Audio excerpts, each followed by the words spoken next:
तर एक मोठी बातमी समोर येते। जरांगेंना आझाद मैदानात आंदोलनासाठी परवानगी देण्यात आलेली आहे। आत्ताच्या घडीची सगळ्यात मोठी बातमी आपण पाहतोय। मनोज जरांगे हे आंदोलनासाठी आंतरवाली सराटीवरून निघालेले आहेत आणि मोठी बातमी समोर येते।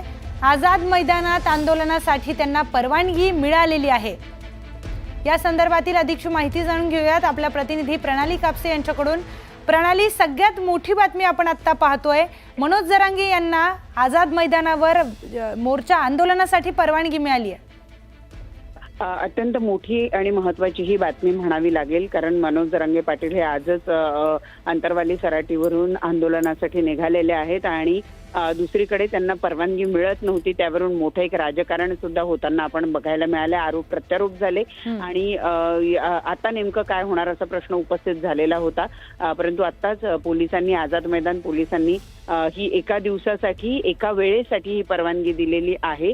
ही परवानगीच्या अटी शर्ती काही लावण्यात आलेल्या आहेत, जसं की एका दिवसासाठी, म्हणजे जर मनोज जरांगे पाटील यांनी म्हटलं की मी 3-4 दिवस पुढे आंदोलन कारण आमरण उपोषण करण्याचा इशारा त्यांनी दिलेला असल्यामुळे ती एका दिवसासाठी त्यांना परवानगी देण्यात आलेली आहे आणि एकदाच त्यांना ही परवानगी मिळणार आहे। 2 दिवसानंतर त्यांनी पुन्हा परवानगी मागितली तर त्यांना ती दिली जाणार नाही।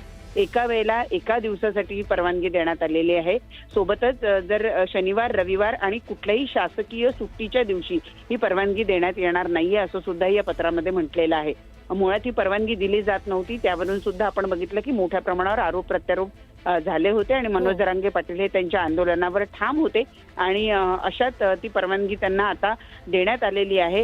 हे एक मोठी गोष्ट म्हणावी लागेल। एका दिवसासाठी, एका वेळेसाठी मनोज जरांगे पाटील यांना मराठा समाजासाठी ते जे आंदोलन करतायत त्या आंदोलनाची परवानगी देण्यात आलेली आहे आणि तसं आशयाचं पत्र हे न्यूज 18 लोकमतच्या हाती लागलेलं आपण पाहतो आहोत।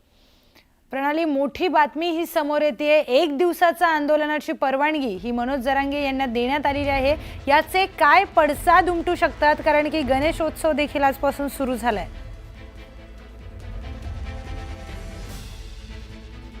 कारणच मुळात गणेशोत्सव होतं। मुंबईमध्ये गणेशोत्सव खूप मोठ्या प्रमाणावर साजरा केला जातो आणि मोठ्या प्रमाणात गणेश मंडळं जी आहेत ती सुद्धा मुंबईमध्ये आपल्याला बघायला मिळतात।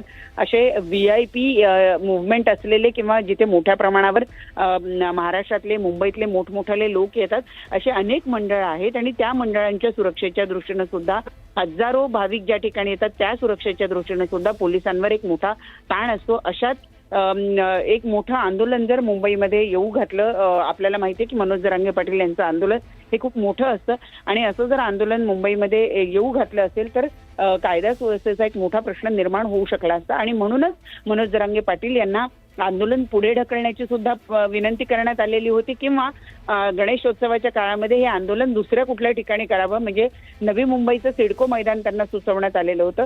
परंतु त्यांनी या दोन्ही ऑप्शन्सला, या दोन्ही पर्यायांना त्यांनी नकार दिलेला होता आणि त्या पार्श्वभूमीवर ते त्यांच्या हट्टावर कायम राहिल्यामुळे आता अखेर आझाद मैदान पोलिसांनी त्यांना एका दिवसासाठी, एका वेळेसाठी ही परवानगी दिलेली आहे। प्रणाली, धन्यवाद। एक मोठी बातमी आपल्याला समोर आलेली आहे। मनोज जरांगे यांना आंदोलनासाठी परवानगी देण्यात आलेली आहे। काही अटी शर्तींसह ही परवानगी देण्यात आलेली आहे। एक दिवसाचं आंदोलन करण्यासाठी मुंबई पोलिसांनी मनोज जरांगे पाटील यांना परवानगी दिलेली आहे। आजच त्यांच्या आंदोलनाला सुरुवात झालेली आहे आणि काही दिवसांपूर्वी त्यांना नवी मुंबईतील एक जागा सुचवण्यात आलेली होती की तिथे तुम्ही आंदोलन करा। आझाद मैदानावर त्यांना परवानगी नाकारण्यात आली होती, पण आत्ताच्या बातमीनुसार त्यांना आझाद मैदानावर परवानगी देण्यात आलेली आहे। आता ते तिथे आंदोलन करू शकतात, पण एकच दिवसाचं आंदोलन करण्यासाठी मुंबई पोलिसांची ही परवानगी त्यांना देण्यात आलेली आहे। मोठी बातमी आपण ही पाहतोय। एक दिवसाचं आंदोलन करण्यासाठी मनोज जरांगे पाटील यांना परवानगी देण्यात आलेली आहे। आझाद मैदानावर ते आंदोलन करू शकतात। सुरुवातीला ही परवानगी नाकारण्यात आली होती, त्याचबरोबर त्यांना काही पर्यायी मार्ग देखील सुचवण्यात आले होते, पण आता त्यांना परवानगी ही देण्यात आलेली आहे। त्यामुळे आता आंदोलन कशा पद्धतीने हे पुढे येतं ते पाहणं महत्त्वाचं ठरणार आहे। मुंबईसारख्या मोठ्या शहरामध्ये इतक्या मोठ्या प्रमाणामध्ये हे आंदोलन झाल्यानंतर त्याचे काय पडसाद उमटतात ते देखील पाहणं महत्त्वाचं आहे।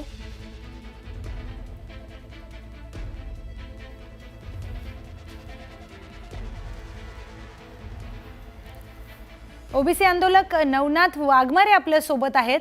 नवनाथजी, न्यूज 18 लोकमतमध्ये आपलं स्वागत. एक मोठी बातमी समोर येते. मनोज जरांगे पाटील यांना आझाद मैदानावर आंदोलनासाठी परवानगी देण्यात आलेली आहे. आपली प्रतिक्रिया.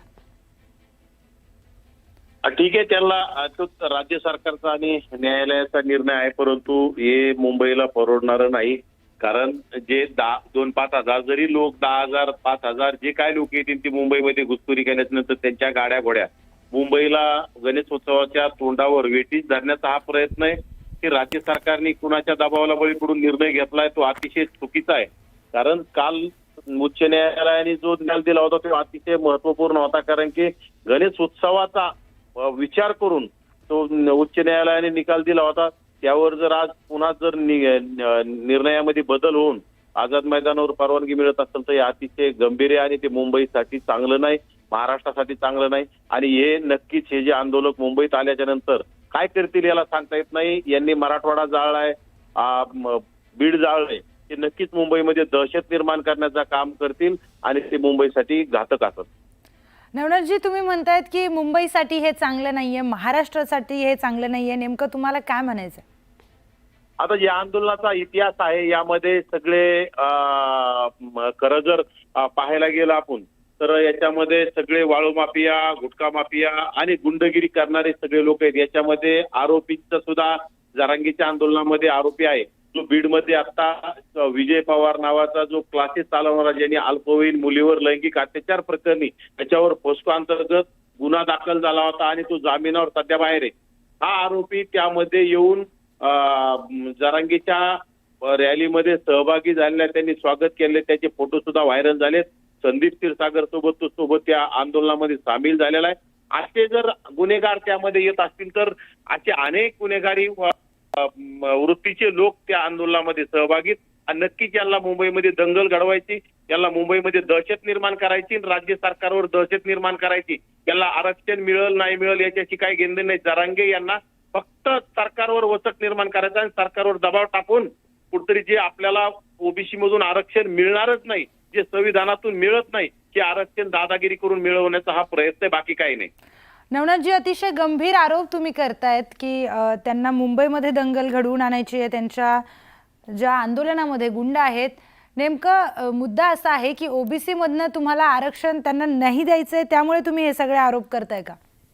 हे बघा, त्याला आताच राज्य सरकारनं SC-BC मधून 10% आरक्षणासाठी उपसमिती नेमली आणि ते SC-BC अनेक मराठा जे अभ्यासू मराठा आहेत त्यांचं सुद्धा मत आहे की SC-BC मधून आरक्षण मिळालं ते मराठा समाजासाठी चांगलं आहे आणि तेच आपण कंटिन्यू करून तू फक्त जरांगेचा हट्ट आहे की आपण महाराष्ट्रामध्ये दहशत निर्माण करायची, सरकारवर दहशत निर्माण करायची, याच्यासाठी ते मुंबईला यायला लागलेत. आणि ओबीसीचं राजकीय अस्तित्व संपवायचं जे ओबीसीच्या स्थानिक स्वराज्य संस्थेमध्ये प्रतिनिधित्व करता येतंय, त्यामध्ये यांच्या जर घुसखोरी झाली, यांचे जर सगळे प्रमाणपत्र यांना मिळत गेले, ओबीसी यांना कुणबी प्रमाणपत्र मिळत गेले तर ओबीसीचं आणि मायक्रो ओबीसीचं अतिशय मोठं नुकसान आहे. यामध्ये ओबीसीचं राजकीय अस्तित्व संपणार आहे आणि हे राज्य सरकारनी यांच्या दबावाला बळी पडून ओबीसीचं अस्तित्व संपू नये. अन्यथा ओबीसी सुद्धा येणाऱ्या काळात जशाच तसं उत्तर आणि जरांगेपेक्षाही 4 पट आंदोलन केल्याशिवाय ओबीसी स्वस्त बसणार नाही. नवनाथजी, सरकारने आधी तर आंदोलनाला परवानगी तसं तर नाकारली होती आझाद मैदानावर, आता ती देण्यात आलेली आहे. पण तुम्ही म्हणताय त्यांना दंगल घडवायची, मग सरकारला परवानगी द्यायच्या आधी कळालं नाही का?